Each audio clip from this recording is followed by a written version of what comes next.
Bienvenue dans Ton autre chemin, le podcast qui s'est déroulé sur la route en octobre 2022. On y arrive enfin à ce fameux 6e épisode. Nous sommes le 20 octobre 2022, je fais un Cholet-Massy avec Stéphanie. Une rencontre comme je ne pouvais absolument pas m'y attendre.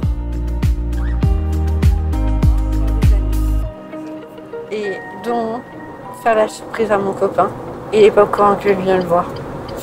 C'est une bonne surprise ça pour le coup. J'espère, on verra on verra la tête quand je vais arriver et qu'il me voit quoi. Oui. S'il est déçu, je me dis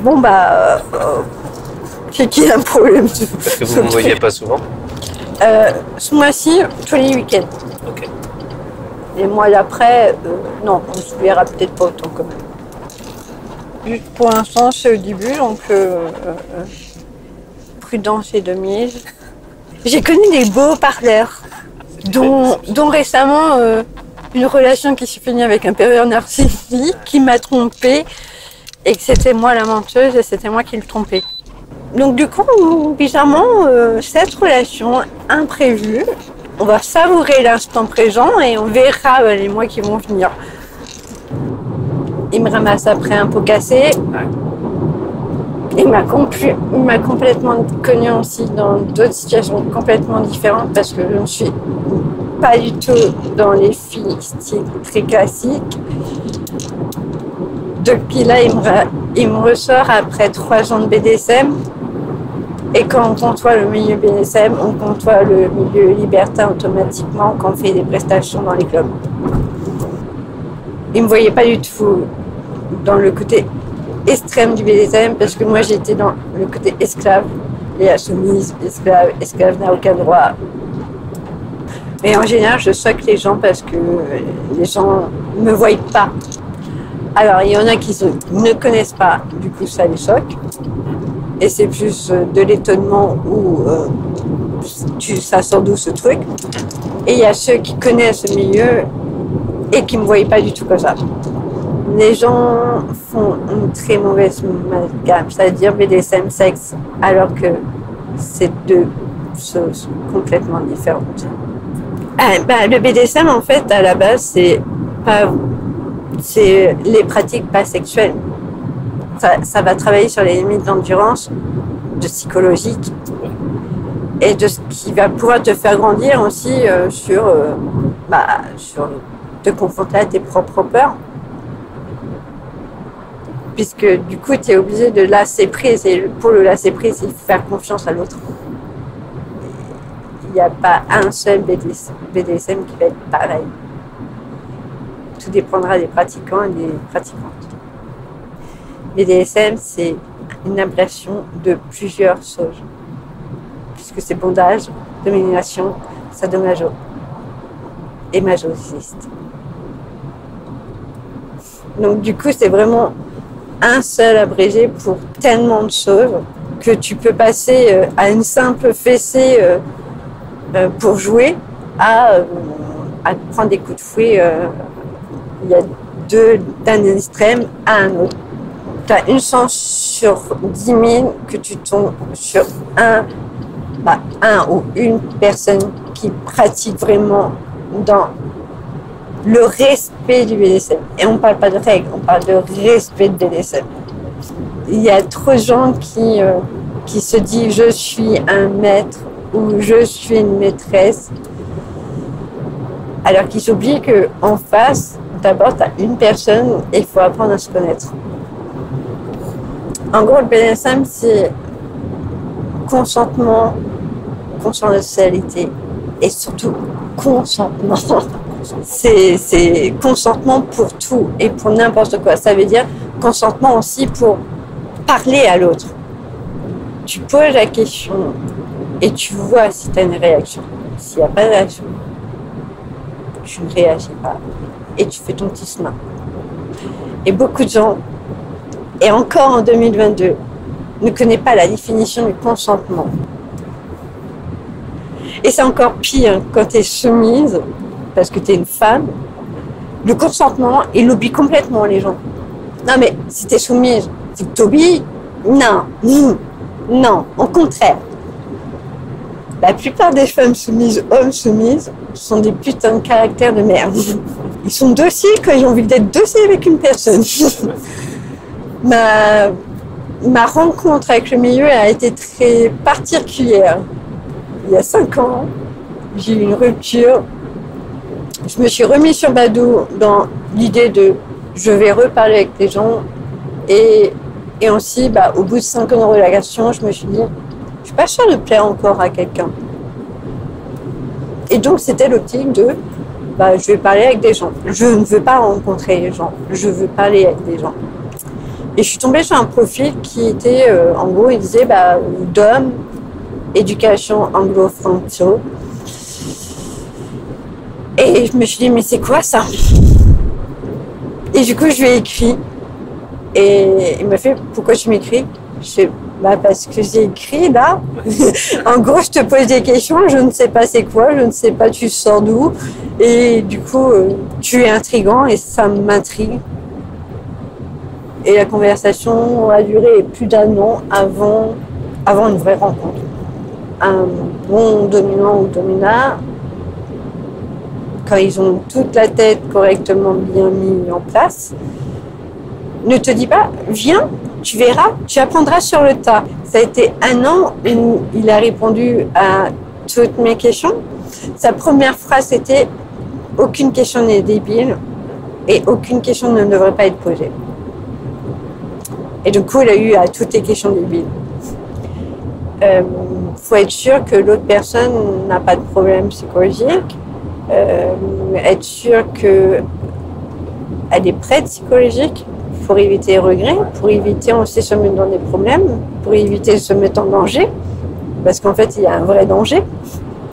Et pour ça, il faut parler longtemps, il faut avoir des rencontres plusieurs fois dans des lieux publics. On ne va pas, c'est un inconnu. Il y a trop de filles que j'ai connues dans les groupes BDSM et tout, où ils se sont retrouvés encastrés, c'est un mec, parce que le mec lui dit, tu viens, c'est moi. Et elle s'est pas dit, même un seul moment, il va m'enfermer chez lui et je vais jamais pouvoir partir.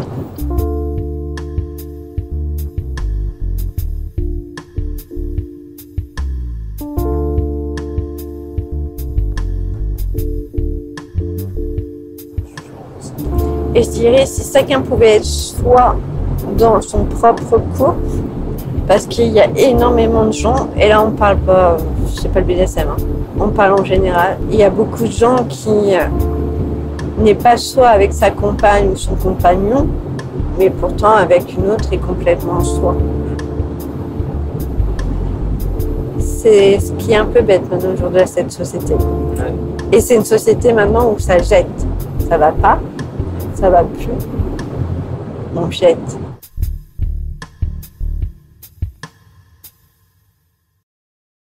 Et donc, à chaque fois, quand tu dis jeu de rôle à des gens qui sont dans le BDSM, tu verrais qu'ils ont des gros yeux. parce qu'en fait, ça fait partie de notre vie, de la vie, d'un besoin. C'est même limite un besoin vital, en fait. C'est enlever le costume qu'on porte et s'assumer. Alors que le costume, on le met plutôt dans la vie de tous les jours, au travail, avec la famille, avec tes amis. Là, on met le costume de... il faut mieux se faire passer pour être quelqu'un de normal. Je dirais souvent les personnes qui ont un jugement très arrêté sur les choses, sur les gens, sur la politique, sur n'importe quel sujet, c'est souvent des gens qui ont un problème. Parce qu'en vrai, je te dirais, on devrait être plus dans... chacun est comme ils veulent, et comme ils veulent, ils croient en ce qu'ils veulent. Ça ne devrait pas t'atteindre. Et je parle seulement des trucs légaux. Non, je suis vraiment tombée sur des gens très bizarres. Moi, j'ai tenu des conversations avec certaines personnes jusqu'au moment où il te sort une phrase un peu bizarre, comme « Mais écoute, c'est bien que tu as des enfants, je vais pouvoir aussi les éduquer. » Et là, je fais « Conseil entre nous, dégage. » Parce que je serais capable de prendre martini cette fois-ci. On se retrouve à reculer notre génération au jour d'aujourd'hui, et là, parce que je suis maman d'une fille de 20 ans et ma petite dernière a 4 ans, et j'ai ma fille de 20 ans, elle s'est mise avec un garçon de 24 ans. Mais il m'a sorti des trucs. J'aurais été morte, il m'aurait refait retourner dans la tombe. Ah ouais. Tellement ça m'a choquée. Parce que j'ai du mal à comprendre que certains hommes, des jeunes hommes, quand même avec... on est censé avoir été éduqué, ou au moins du moins avoir une certaine ouverture. Ça veut pas... Quand on parle d'ouverture, pour moi, ça ne veut pas dire qu'on accepte tout. C'est juste une question de respect et donc d'ouverture. Quand on est capable de sortir que une femme, c'est à la maison, à s'occuper de ses gamins et à faire un ménage, et qu'elle ne doit pas être trop habillée, trop décotée ou trop maquillée, moi je trouve que c'est choquant à 24 ans.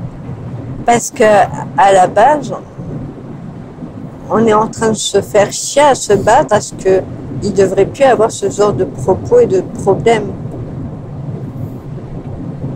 Et que peu importe la personne, donc le style de personne, on devrait être libre de pouvoir faire ce qu'on veut, comme on veut et avec qui on veut. Parce que j'ai hébergé ma fille pendant quelques mois dans mon appartement avec son copain, mais ça restait mon appartement. Et à partir du moment que je revenais dans le coin, je reçois qui je veux dans mon appartement. Et moi, je parle à des transgenres, je parle avec des homos, je parle avec des lesbiennes, je parle avec toute personne, que je ne partage pas toujours les mêmes points de vue, mais par contre avec qui on a des énormes respects, parce que c'est pas parce qu'on n'est pas d'accord qu'on ne se respecte pas et qu'on n'a pas d'autres délires sur d'autres points ou des points en commun sur d'autres trucs. Et c'est ça qui est beaucoup plus constructif, c'est pouvoir parler avec tout le monde et de tout, même si tu n'es pas toujours d'accord. Et donc, limite, ça le faisait chier que je faisais venir ma pote transgenre, c'est moi. Et c'était au point, à un moment, je fais, mais si tu as un problème, par contre, tu vois ma porte, tu l'ouvres, tu vas aller te promener pendant 5 heures. Et c'est vrai que dans les conversations que j'ai eues avec lui, je fais, tu sais quoi, moi ce qui me choque le plus, c'est ton comportement à toi. C'est parce que ma copine est ce qu'elle fait, ou ce qu'elle est, comment elle est, et dans quel sexe elle est née en fait. Elle est qui elle est au moment où elle est en face de toi. Donc c'est toi qui me choque, c'est ton manque de respect. Et vouloir rester dans ton ignorance, qui est encore pire. Je fais en fait l'indépendance, c'est vouloir être bien dans sa peau. Et peu importe comment on fait pour être bien dans sa peau. Je fais, et toi, ta petite personne, ton avis, il vaut rien et elle est rien.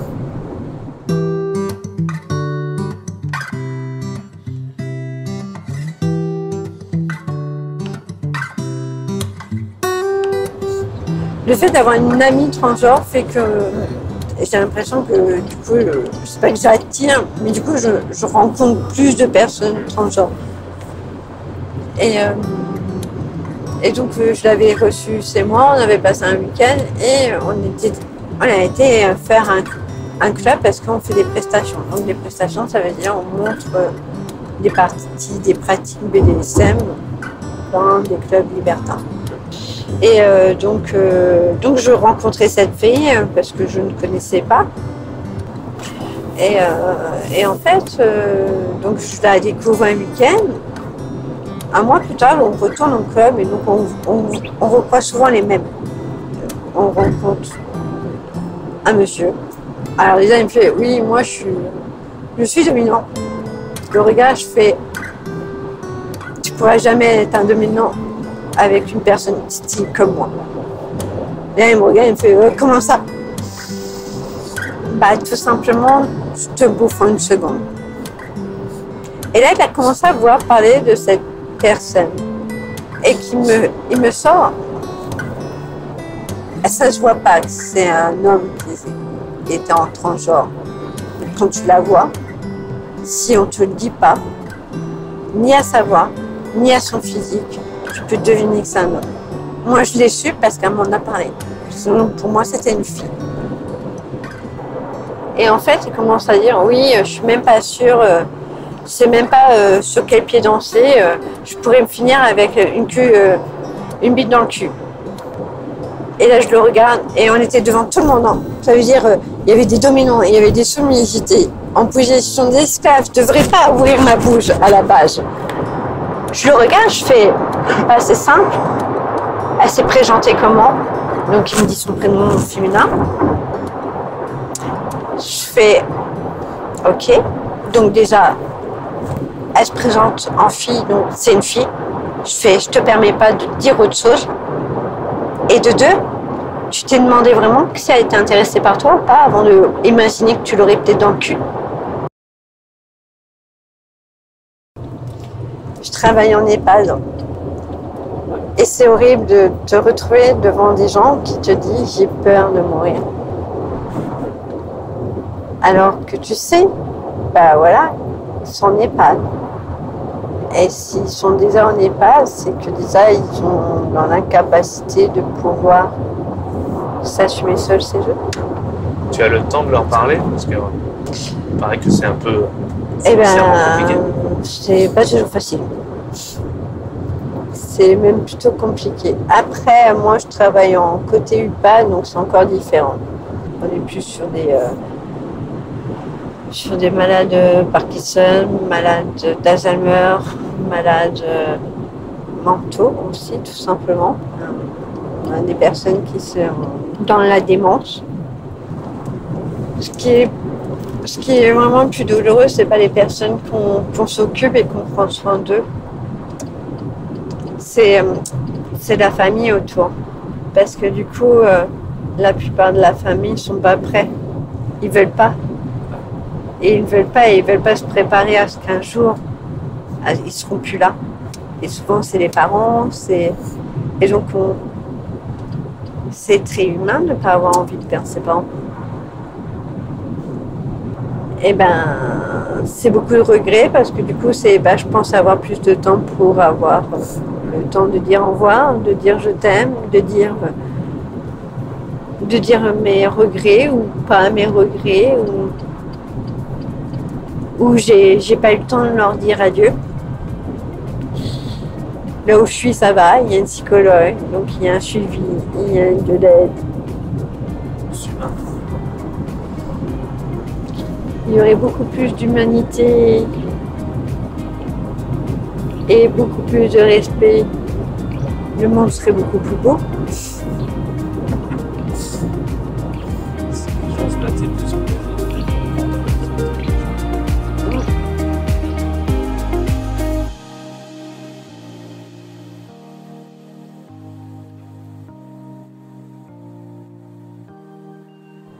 On parle de BDSM, mais il faut savoir que moi, ma mère est au courant. J'ai parlé avec ma mère. Et donc ma mère, ça l'avait choquée. Ah oui, parce que du coup, elle avait l'image de sa fille qui se fait frapper dessus. Maman, BDSM, comment te dire, non, ça ne s'arrête pas, je prends des coups. Il y a plein de trucs à faire dans BDSM. La privation. Non, il y a vraiment plein de trucs et 10 000 façons de faire une chose aussi. Tu peux faire la même chose, mais complètement différemment. Et ma mère, la phrase qui m'a toujours ri, et maintenant qui est restée, ça fait 5 ans qu'elle me le dit. Non mais, je suis pas une soumise moi-même. Il y a 2 ans, je l'ai regardée, mais tu sais maman, la meilleure soumise que j'ai eue comme exemple, c'est toi. Je fais ton copain, il claque des doigts, tu viens. Il t'appelle alors que tu es au téléphone avec une de tes filles, tu raccroches pour lui répondre. Bah, faudrait pas qu'il t'engueule, hein. Il a faim, bah, faut que tu lui fasses manger, il dit. Elle aime pas quand je lui parle comme ça. Oh, bah, j'ai eu droit à tout. J'ai eu droit au jugement, j'ai eu droit à t'es indigne, t'es pas notre fille. Puis, tu sais, en plus, pour bien rajouter la sauce, je fais, mais maman, tu sais, ça fait des années que je te dis que je suis bi quand même. À un moment, elle me regarde, elle fait, mais je croyais que tu plaisantais. Non, mais ça fait 10 ans que je te dis que je suis bi et tu croyais que c'est une plaisanterie.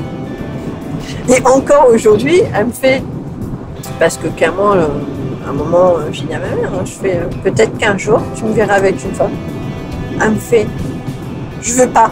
C'est pas que je ne veux pas que tu fais quelque chose avec une femme ou que tu construis ta vie avec une femme. Ça, c'est ton... Ma mère a fait, c'est ton problème, c'est ta vie, c'est tes décisions. Elle fait, mais j'ai pas envie de la rencontrer. J'aurais pas envie de la rencontrer. J'aurais pas envie de te voir en fille, en fait, comme ça. C'est là pourtant, si tu m'aimes, tu aimeras qui je suis et comme je suis, avec qui je suis.